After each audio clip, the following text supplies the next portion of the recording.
అశ్వరావుపేటలో వరుడు విలయ తాండవం. ఒక్కసారిగా విరుచుకుపడ్డ గాలివాన, గంట వ్యవధిలో కుంభవృష్టి. భద్రాద్రి కొత్తగూడెం జిల్లా అశ్వరావుపేట మండలంలో కుండపోత వర్షానికి గ్రామాలన్నీ జలమయం.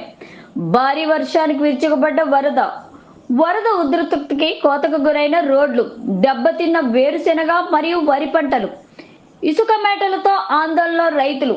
అశ్వరావుపేట, ఉట్లపల్లి, వేదాంతపురం, నల్లవాడు, గంగారం, రామన్నగూడెం, అనంతారం, మల్లాయిగూడెం, వినాయకపురం, నారాయణపురం, దబ్బతోగు తదితర గ్రామాల్లో భారీ వర్షం కురిసింది.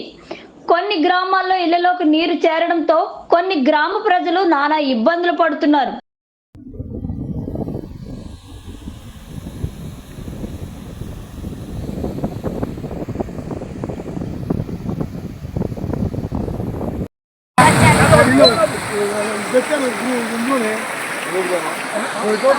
చనిపోతుంది వాడు మాది మాని